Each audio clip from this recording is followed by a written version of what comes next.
Hi, my name is Ian DeFreitas, and this is my presentation for task three of frameworks for strategic decision making. Today, I'll walk you through a business challenge involving a failed work from home policy rollout. We'll cover the root causes, we'll apply the five whys technique, and we'll use emotional intelligence to come up with an action plan. We'll also talk about the benefits, potential roadblocks, and how we're going to overcome those things. So let's get right into it. Starting off with our business challenge overview, the key business problem at Corollary Communications is the failed rollout of a new work from home policy, mainly due to poor communication and a lack of leadership buy-in. The policy was well motivated and in line with modern workforce demands, but it relied heavily on a single mass email before securing buy-in from key stakeholders. Michael Thomas, the incoming senior vice president of HR, assumed compliance and understanding without building relationships with leaders or establishing consequences for non-compliance. This resulted in a poor follow-through, as only four departments came through with incomplete schedules. Lack of oversight caused uncertainty, delays, and doubts from the different department team leads. Um, if something like this goes unchecked, this could definitely weaken employee morale and undermine trust in future initiatives that come out of HR.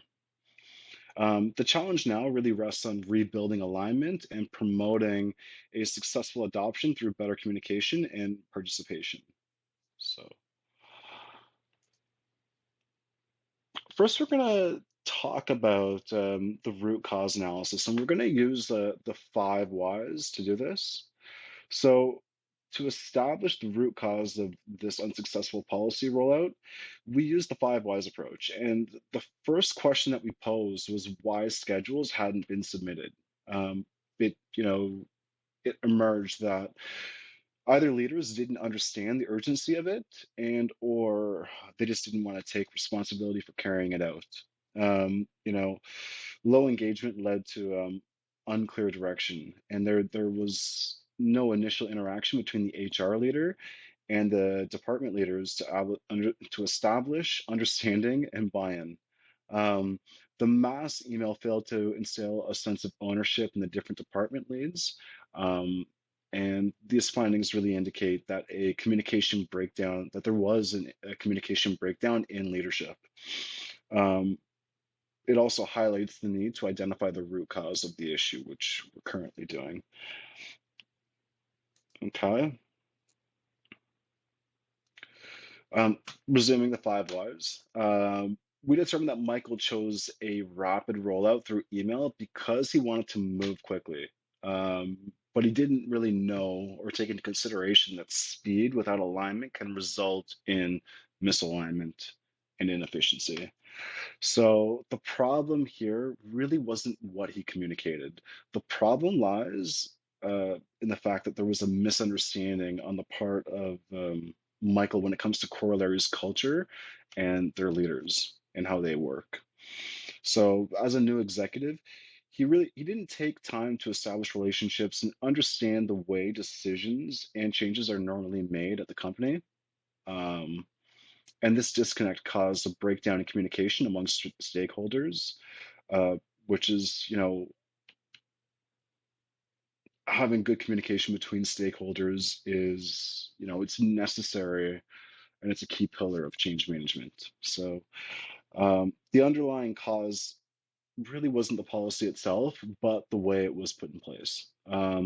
Effective solutions need to address the lack of involvement and trust among the leadership team.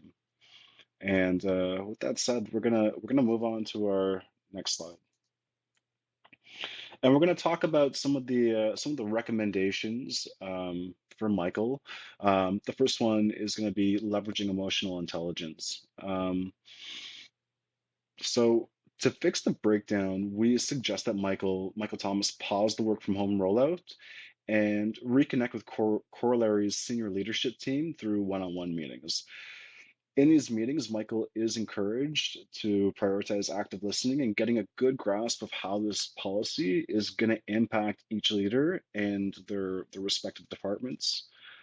By understanding their pain points, their ongoing projects, and time constraints, Michael can build stronger relationships with those teams and also improve collaborative efforts now and into the future. Um, Acknowledging that relying on a mass email on Michael's part, it, acknowledging that relying on a mass email on Michael's part wasn't the best message or the best method to get this done is definitely going to allow Michael to demonstrate self-awareness and humility, which are, those are essential to developing emotional intelligence.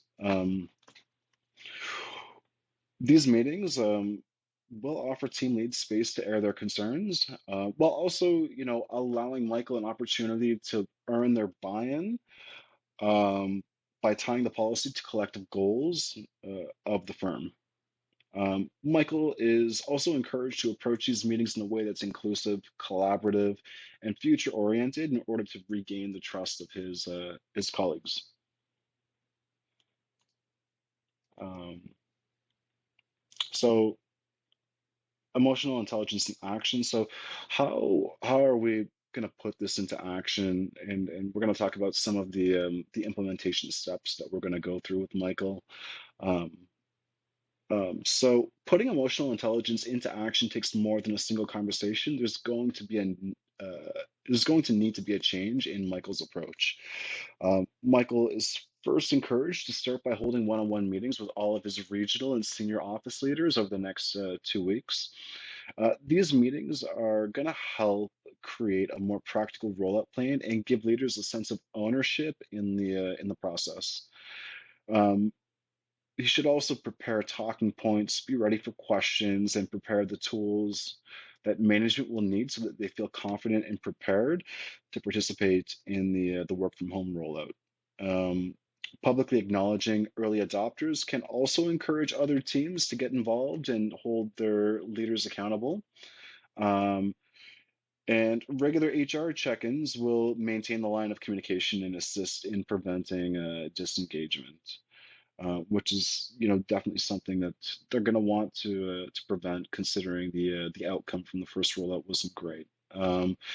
So this approach encourages relationship building, respect, and shared responsibility for change. All right. So moving on to our next slide, we're going to talk about some of the benefits um, from this approach. And the first one is going to be improved leader engagement and accountability, and I think that would also spread down to their respective teams as well.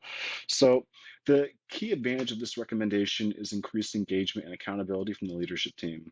The one-on-one meetings provide an opportunity to build trust and to clear up any misunderstandings regarding the policy. When leaders are heard and included in the decision-making process, they're more likely to execute and hold their team accountable. Um, this creates a sense of collective ownership, which wasn't there in the original launch. So, being clear about roles and expectations will eliminate holdups, and they'll also improve just the overall output of the organization. This method aligns with Corollary's culture, where leadership is intentional and client-centric. It also sets a benchmark for better internal communications going into the future. Our second benefit is going to be an improved cultural alignment and morale boost in the organization. Um, Corollary is known for responsiveness and creativity. These are values that should be reflected in their policy rollout. So involving department leaders shows that senior leadership is listening and supporting their teams, not just enforcing change.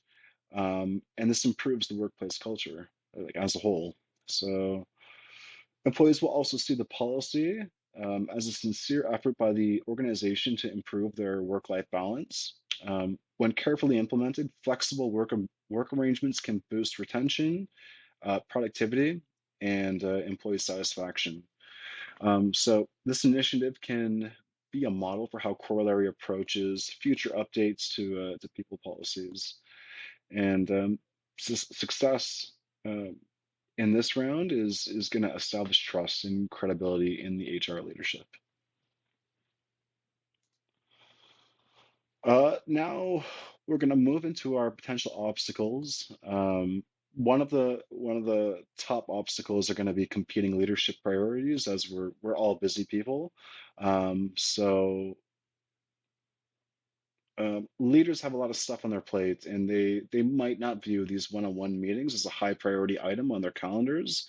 Um, the risk is that they might deprioritize HR efforts if they believe the policy update has already been communicated. So there's also a risk that they might see re-engagement efforts as redundant, or question whether re-emphasizing the same messages are going to be beneficial to them or to their teams. It's going to take a strategic and empathetic approach where we position the meetings not as a policy compliance check, but as a leadership partnership.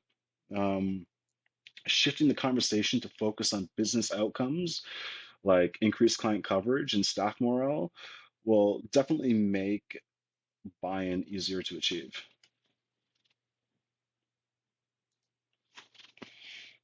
Okay, and then we're going to talk about overcoming some of the obstacles that we just discussed. Now, these challenges, they can be mitigated by making meetings concise, efficient, and respectful. Ideally, anywhere from 15 to 20 minutes, I think, is a great time. It respects team leaders' times as well as, the SVP of HR. Um, so positioning these meetings as a collaborative problem-solving session is going to be key because they will make the meetings more appealing and conducive to getting things done. Michael he's recommended or he's encouraged to demonstrate a connect between the work from home policy and business outcomes, such as better client coverage planning and increased employee satisfaction.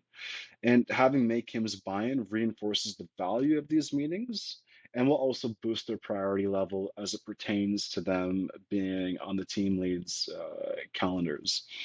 So acknowledging time pressures and connecting the policy with tangible results will overcome resistance and achieve alignment. And our last page here is the reference page, just for your reference. Otherwise, I just want to thank you for watching the presentation. And yeah, thank you.